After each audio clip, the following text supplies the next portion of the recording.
ಸಂಖ್ಯೆ 63 ಮಾನ್ಯ ಶಾಲಾ ಶಿಕ್ಷಣ ಸಾಕ್ಷರತಾ ಸಚಿವರಲ್ಲೂ ಕೇಳಲು ಬಯಸುತ್ತೇನೆ. ಮಾನ್ಯ ಸಭಾಪತಿಗಳೇ, ಉತ್ತರವನ್ನು ಒದಗಿಸಲಾಗಿದೆ. ನನ್ನ ಪ್ರಶ್ನೆಗೆ ಉತ್ತರ ನೀಡಿದ್ದೀರಿ, ಧನ್ಯವಾದಗಳು. ಪದವಿ ಪೂರ್ವ ಶಿಕ್ಷಣ CBSE ನಿಯಮಾವಳಿ ಅಳವಡಿಸಿಕೊಂಡಿರುವ, ಆದರೆ ವಿದ್ಯಾರ್ಥಿಗಳ ಸಂಖ್ಯೆ ಅನುಗುಣವಾಗಿ ಉಪನ್ಯಾಸಕರು ಸಂಖ್ಯೆ ಇತ್ತಿಷ್ಟೇ ಇರಬೇಕೆಂಬ CBSE ಮಾದರಿ ನಿಯಮವನ್ನು ಪಾಲಿಸುವುದು ಎಷ್ಟು ಸರಿ? ಅಲ್ಲದೆ ಈ ಬಾರಿ SSLC ಪರೀಕ್ಷೆ ಫಲಿತಾಂಶ ಇಲಾಖೆ ಮತ್ತು ಶಿಕ್ಷಕರ ಶ್ರಮದಿಂದ ಉತ್ತಮ ರೀತಿ ಬರುವ ಸಾಧ್ಯತೆ ಇದೆ. ಇದರಿಂದ 2026-27 ಸಾಲಿನ ಪ್ರಥಮ PUC ವಿದ್ಯಾರ್ಥಿಗಳ ಹೆಚ್ಚಿನ ದಾಖಲಾತಿ ಆಗುವುದರಿಂದ ಹೆಚ್ಚುವರಿ ವರ್ಗಾವಣೆ ಪ್ರಕ್ರಿಯೆಯನ್ನು ದಾಖಲಾತಿ ಪೂರ್ಣಗೊಳಿಸಿ ನಂತರ ಕೈಗೊಳ್ಳಿ ಎಂದು ಮಾನ್ಯ ಸಚಿವರಲ್ಲಿ ಆಗ್ರಹಿಸುತ್ತೇನೆ.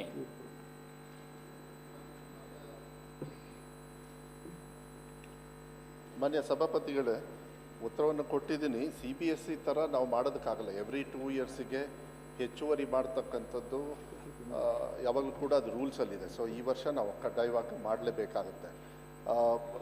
ಏನು ಹೆಚ್ಚುವರಿಯನ್ನು ನೀವು ನಂಬರ್ಸ್ನ ಕಮ್ಮಿ ಮಾಡಿ ಅದ್ರ ಮೇಲೆ ನೀವು ಮಾಡಿ ಅಂತೇಳಿ ಈಗ ಸದ್ಯಕ್ಕೆ ನಾವು ಹೆಚ್ಚುವರಿಯಾಗಿ ಕನ್ಸಿಡರ್ ಮಾಡ್ತಾ ಇರೋದು ಎಲ್ಲೆಲ್ಲಿ ಶೂನ್ಯ ವರ್ಕ್ ಲೋಡ್ ಅವರಿಗೆ 0 ಇರ್ತದೆ ಅವ್ರಿಗೆ ಮಾತ್ರ ನಾವು ಮಾಡ್ತಾ ಇದ್ದೀವಿ. ಹೋದ ಸತಿ 40 ಶಿಕ್ಷಕರಿದ್ರು, ಈ ಸತಿ ಸುಮಾರು 100 ಚಿಲ್ಡ್ರೆ ಆಗ್ತಾರೆ. ಈಗ ಸದ್ಯಕ್ಕೆ ಅದನ್ನು ನಂಬರ್ನ ಚೇಂಜ್ ಮಾಡೋದಕ್ಕಾಗಲ್ಲ, ಯಾಕೆಂದರೆ CBSE ಅವರ ರೂಲ್ಸೇ ಬೇರೆ ಇರ್ತದೆ, ನಮ್ಮ ರೂಲ್ಸೇ ಬೇರೆ ಇರ್ತದೆ. ಈ ಹೊಸ ರೂಲ್ಸ್ ಬಂದ ಮೇಲೆ ಇದು 2ನೇ ಸತಿ ನಾವು ರ್ಯಾಷನಲೈಸ್ ಮಾಡ್ತಾ ಇರೋದು.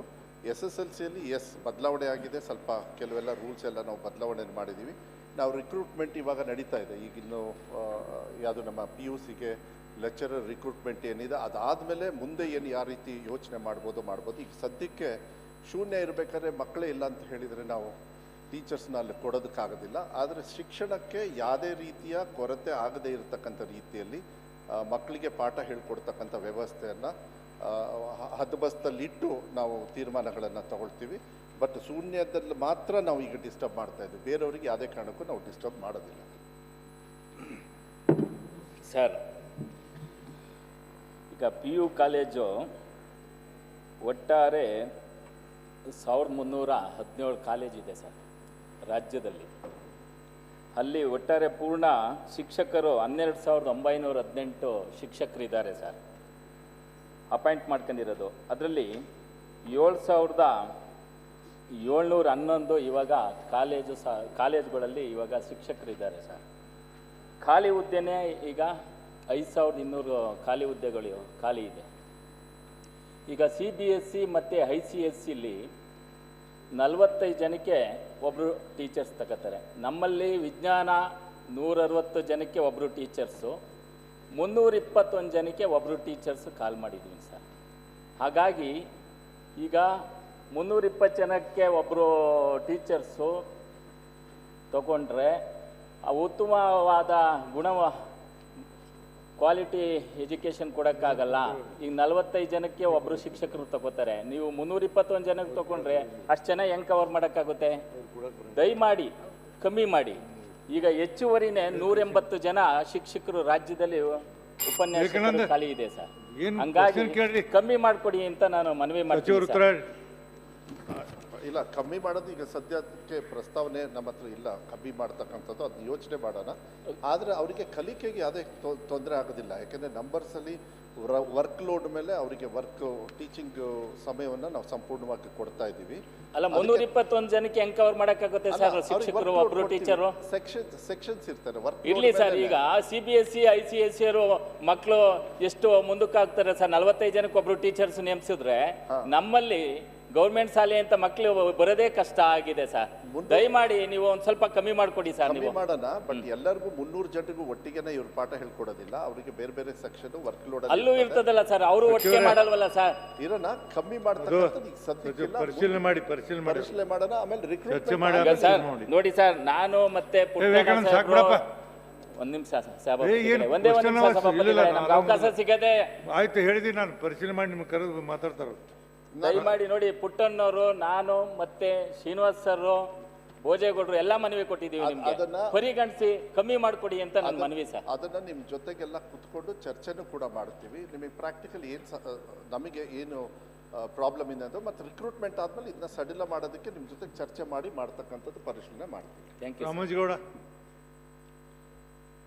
ಗುರುತಿನ ಪ್ರಶ್ನೆ 64 ಶಾಲಾ ಶಿಕ್ಷಣ ಮತ್ತು ಸಾಕ್ಷರತಾ ಸಚಿವರಿಗೆ.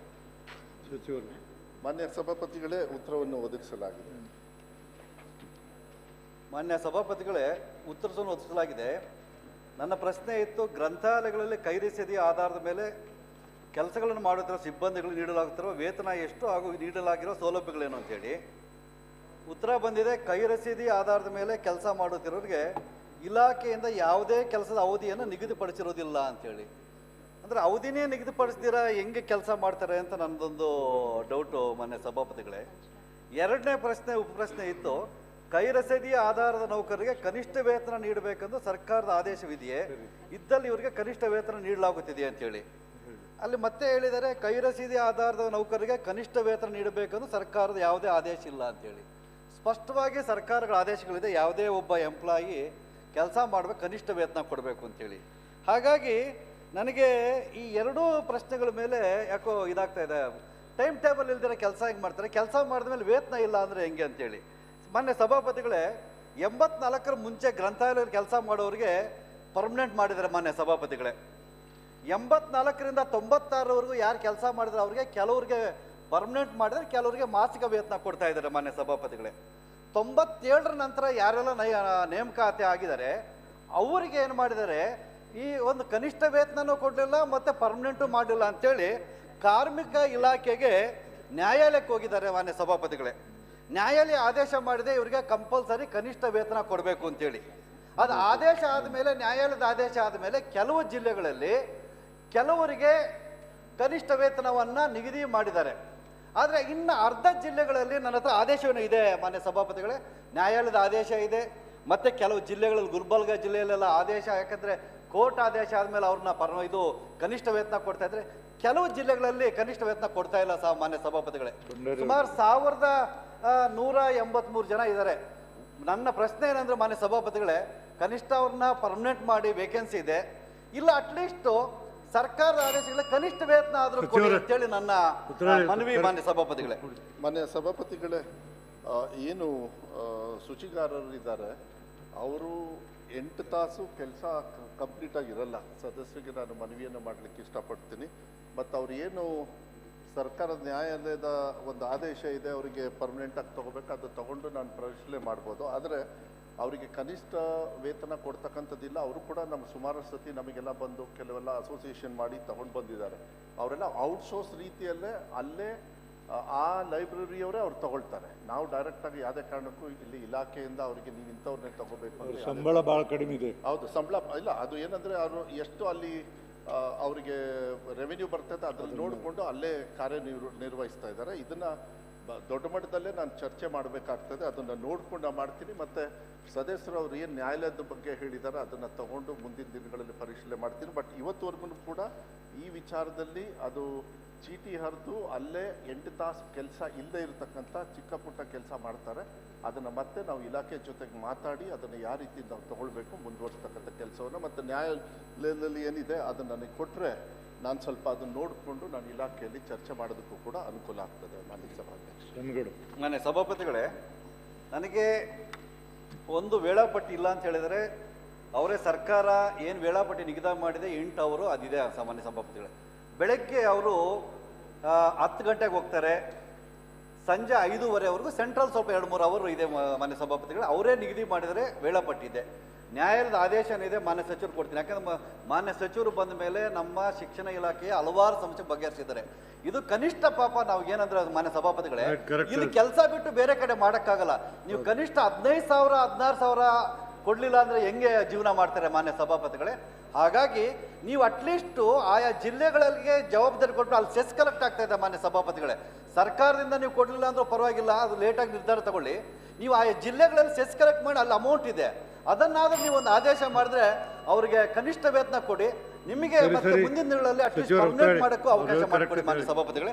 ಪಾಪ ಸುಮಾರು ಜನ ಅವರಿಗೆ 8,000 9,000 ಸ್ಯಾಲರಿ ಕೊಟ್ರೆ ಹೆಂಗ್ ಜೀವನ ಮಾಡ್ತಾರೆ ಅಂತ ಹೇಳಿ ಕೆಲಸ ಬಿಟ್ಟು ಬೇರೆ ಕೆಲಸ ಮಾಡಕ್ಕಾಗಲ್ಲ ಅವರು. ಪ್ರತಿದಿನ ಅವರೇ ಕಸ ಗುಡಿಸಬೇಕು, ಅವರೇ ಬಿಡಬೇಕು, ಸ್ಟಾಕ್ ಮೇಂಟೈನ್ ಮಾಡಬೇಕು.